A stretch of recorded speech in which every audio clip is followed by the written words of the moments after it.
Coucou mes joyaux, bienvenue sur Sagesse Divine, la chaîne qui bâtit des vies selon les standards divins. Je suis Jemima Kwame et aujourd'hui on parle de 3 choses que tu dois faire pour préparer le culte du dimanche. Voilà, mais bien avant, je t'invite à t'abonner si ce n'est pas encore fait, à liker, commenter et partager. On y va. Alors, 3 choses que tu dois faire pour préparer le culte du dimanche. Premièrement, le cœur. Deuxièmement, l'offrande. Et troisièmement, le vêtement. Allons vite donc. Matthieu 5, verset 8, qui parle du cœur et qui dit « Heureux ceux qui ont le cœur pur, car ils verront Dieu. » Alors, à contrario, ça veut dire que ceux qui n'ont pas le cœur pur ne verront pas Dieu. Voilà, c'est ce que ça signifie. Donc, pour véritablement rencontrer Dieu, il faut se sanctifier. Parce que quand on va le dimanche à l'église, on va vouer un culte à Dieu.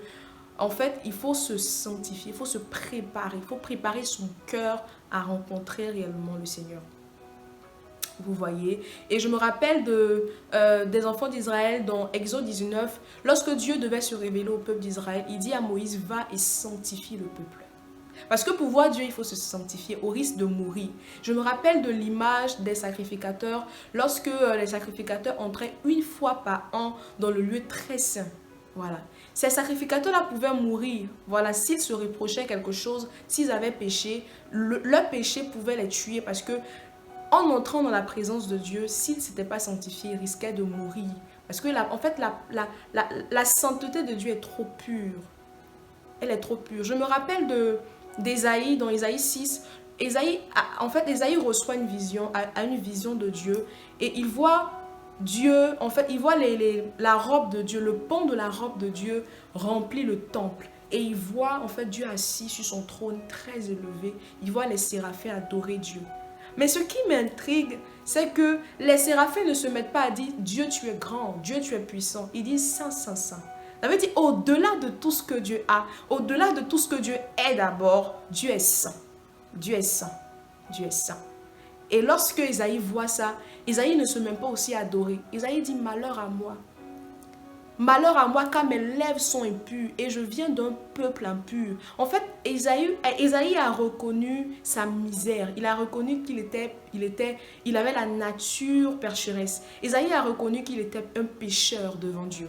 Et je n'ai jamais vu quelqu'un qui a réellement rencontré Dieu et qui s'est senti méritante de la grâce de Dieu. Quand on rencontre réellement Dieu, on voit que, en fait, on voit qu'on a péché contre Dieu. On voit que, en fait, on ne mérite pas la grâce de Dieu. On voit qu'on ne mérite pas que Dieu jette son dévolu sur nous. On réalise que, en fait, on se demande, mais qu'ai-je bien de plus pour que Dieu... Bon, on n'est pas meilleur que les autres, mais on se demande, mais qu'est-ce que Dieu a pu bien voir en moi qui a attiré son regard autant? Parce que quand on rencontre réellement Dieu, ce qui émane de nos cœurs d'abord, c'est Seigneur, c'est un cœur repentant justement. Donc pour rencontrer Dieu le dimanche, pour chercher Dieu, pour voir un culte à Dieu, il faut se sanctifier. Deuxièmement, l'offrande. La Bible dit dans 2 Corinthiens 9, verset 7, la Bible dit dans 2 Corinthiens 9 verset 7, que chacun donne comme il a résolu en son cœur, sans tristesse ni contrainte, car Dieu aime celui qui donne avec joie. Voilà. Donc Dieu aime celui qui donne avec joie. Et j'aime bien cette expression, ce mot dans la Bible, quand la Bible dit que chacun donne comme il a résolu. Qui parle de résolution parle de réflexion. Ça veut dire qu'on a mûri l'idée d'offrir telle chose à Dieu. Donc, quand on parle de résolu, on a pris une décision, on a réfléchi, on a pris une décision. Et ça signifie que, justement, l'offrande se prépare au préalable avant d'aller dans la présence de Dieu. Est-ce que ça veut dire? Voilà. Donc, il faut préparer son offrande. Mais en fait, je veux signifier que l'offrande n'est pas seulement l'argent. Vous voyez, il y a des gens qui sont allés dans la présence de Dieu, elles se sont senties touchées, elles n'avaient pas forcément des moyens financiers, elles n'avaient pas forcément de l'argent, elles avaient un terrain, elles l'ont offert à Dieu, elles avaient une chaussure, elles l'ont donné à Dieu, elles ont levé les chaussures de leurs pieds, elles ont donné à Dieu, elles avaient quelque chose sur elles qui avait quand même de la valeur et elles l'ont donné à Dieu. Donc l'offrande, quand je dis préparer l'offrande, ce n'est pas préparer ton argent, ce n'est pas préparer une somme d'argent que tu pourrais donner à Dieu forcément, mais ça va au-delà. Ça va au-delà. La première fois que l'adoration est marquée dans la Bible, c'est Abraham qui dit à ses serviteurs, restez ici, moi et Isaac, nous irons adorer. Abraham savait très bien ce qu'il allait faire sur la montagne de Morija. Il savait qu'il n'allait pas offrir à Dieu de l'argent, mais il partait offrir quelqu'un. Abraham était conscient qu'il partait offrir quelqu'un. Et il dit, nous irons adorer. Donc l'offrande n'est pas d'abord l'argent, l'offrande c'est une vie. L'offrande c'est une vie. C'est s'offrir à Dieu. Voilà. Dieu n'est pas impressionné par notre argent parce que l'or et l'argent viennent de lui. Il n'est pas impressionné par la somme d'argent qu'on pourrait lui donner. Ce qui impressionne Dieu, c'est ta vie. Ce qui impressionne Dieu, c'est comment tu te disciplines par rapport à la parole de Dieu. Ce qui impressionne Dieu, c'est l'obéissance que tu apportes à sa parole. La Bible dit, l'obéissance vaut mieux que les sacrifices. Donc Dieu aime celui qui obéit à ses instructions, celui qui obéit à sa parole. Donc quand on dit préparer le culte du dimanche, ça veut dire que chaque semaine, dans ta vie de tous les jours, tu dois obéir à la parole de Dieu, tu dois te sanctifier, tu dois marcher d'une manière digne de Christ. Et c'est en cela que ta vie, en fait, tu ne la vis pas pour toi, tu la vis pour Dieu. Donc elle devient une offrande. C'est-à-dire que tu la prends et tu la donnes à Dieu. Tu dis Dieu, tu dis Seigneur, moi je n'ai aucune vie sans toi. Alors je veux vivre pour toi. Donc tu l'offres à Dieu. C'est ça. D'abord l'adoration. Et quand tu te donnes à Dieu, tu adores Dieu. Et quand tu te donnes à Dieu, les autres choses peuvent venir ensuite. Vous voyez, Dieu approuve d'abord ta vie avant d'approuver ton offrande. Alléluia. Donc, c'est ça. Quand on parle de préparer l'offrande, c'est d'abord préparer ton cœur, c'est d'abord préparer ta vie, c'est d'abord offrir ta vie en offrande au Seigneur. Et ensuite, voilà, réserver de l'argent. Si tu en as, Dieu donne. Donc, même avec le peu, tu peux aussi enlever dans le peu pour l'offrir à Dieu comme offrande. Là, je parle d'un apport numéraire, donc de l'argent et tout ce qui va avec. Troisièmement, on a le vêtement. Le vêtement est très important. Et on se dirait, mais Dieu, pourquoi Dieu apporte une importance aux vêtements? Dans Exode 19, toujours dans Exode 19, la Bible dit... au verset 10, et l'Éternel dit à Moïse, va vers le peuple, sanctifie-les aujourd'hui et demain qu'ils lavent leurs vêtements. Donc Dieu est minutieux sur les détails. Dieu s'intéresse à chaque domaine de la vie de l'homme. Et j'ai été choquée de voir Dieu donner des instructions claires et précises à Noé concernant la construction de l'arche. Dieu a dit à Moïse, va, prends tel coudé, prends telle mesure, prends tel type de bois. Voilà, et il lui donne le modèle, comme un vrai architecte. Il lui donne le modèle de l'arche. Donc Dieu, en fait, s'intéresse à chaque domaine de l'homme. Donc ne te sens pas ridicule, n'aie pas honte de dire à Dieu, Seigneur, j'ai pas envie de manger ci, Seigneur, j'ai pas envie de faire ci. En fait, parle à Dieu des choses pratiques de ta vie. Voilà, ne te sens pas gêné de le dire ou bien de parler avec Dieu parce que Dieu s'intéresse à tout.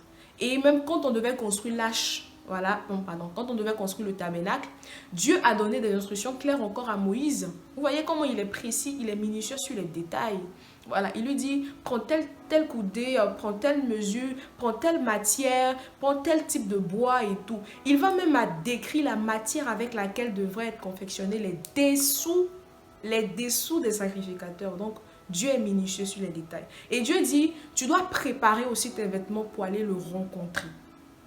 Alléluia, tu dois préparer tes vêtements. Si je veux aller prendre de lait dehors, je vais peut-être porter un jean, un t-shirt et des sandales. Parce que je vais marcher, je ne vais pas rencontrer quelqu'un, je vais juste prendre de l'air pour aérer mon esprit. Mais si je vais rencontrer une autorité, je vais m'habiller de manière propre, de manière tirée, de manière classe. Je vais porter peut-être une belle robe, un sac à main, des talons, parce que je veux rencontrer quelqu'un, une autorité, quelqu'un d'important. Donc, en fait, ton vêtement reflète la considération et l'importance que tu apportes à une personne. Je ne sais pas si vous comprenez. Voilà, donc quand on va rencontrer Dieu, on s'habille bien. Voilà, ici, Dieu demande à Moïse de dire aux enfants d'Israël de laver leurs vêtements. Donc là, on parle de la propreté du vêtement. Il faudrait que tes vêtements soient propres, il faudrait que tes vêtements soient apprêtés, il faudrait que tes vêtements soient bien en fait. Il faudrait que tes vêtements ne soient pas les vêtements de toujours. Porte tes plus beaux habits pour aller voir le roi. Parce que Dieu aussi apporte une importance capitale. Je ne dis pas aller t'endetter pour te mettre bien parce que Dieu est le roi des rois, il faut vraiment que tu ailles, il faut vraiment que tu honores Dieu par ton habillement, non. Porte ce que tu as, mais parmi tes habits, porte les plus beaux vêtements pour aller honorer Dieu. Parce que notre vêtement aussi, notre manière de nous habiller reflète la considération ou l'importance qu'on apporte à celui qu'on va rencontrer. Voilà, donc voici les 3 choses que je voulais partager avec vous. Le cœur, l'offrande, le vêtement.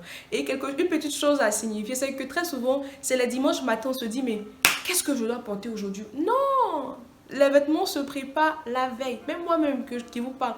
Parfois, on n'a pas forcément le temps, donc c'est le jour J, on dit, mais Seigneur, qu'est-ce que je dois porter et tout.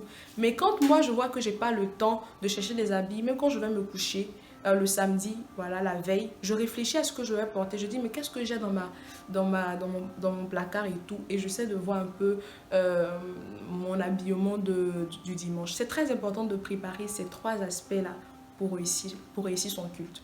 Et puis, j'aimerais signifier que là, j'ai parlé dans la description, bon, j'ai parlé du titre de comment faire pour réussir, bon, ou du moins 3 choses à faire pour réussir le culte du dimanche. J'ai parlé du dimanche, mais je veux signifier que tous ces points-là sont aussi valables pour toutes les fois, bon, pour toutes les activités spirituelles, pour toutes les fois qu'on va rencontrer Dieu, que ce soit des moments de prière, que ce soit des moments d'exaltation, que ce soit un culte. Parce que le culte, en fait, il est spécial. Le culte du dimanche, on va pour adorer Dieu pour ce qu'il est et pour louer Dieu pour ce qu'il fait pour nous, pour ce qu'il a fait tout au long de la semaine. On va pas, en fait, le dimanche n'est pas fait pour aller demander à Dieu. Le dimanche n'est pas fait pour apporter des requêtes à Dieu. Vous voyez ce que je veux dire? Voilà. Donc, le dimanche est fait spécialement pour adorer Dieu, pour vouer un culte. Le culte, c'est adorer, c'est apporter une offrande à une divinité, le culte. Vous voyez? Donc, il y a une différence à faire entre des moments de prière, des moments d'exaltation et un culte. Vous voyez? Mais toujours est-il que pour ces différentes activités spirituelles-là, on a besoin d'appliquer ces 3 aspects-là. Parce que toujours est-il que on va rencontrer Dieu, justement. Donc, il faut préparer son cœur, son offrande, qui est d'abord sa vie et ses vêtements. Que le Seigneur vous bénisse. N'oubliez pas de liker, de commenter, partager si vous avez aimé. Voilà, que Dieu vous bénisse. On se dit à très bientôt.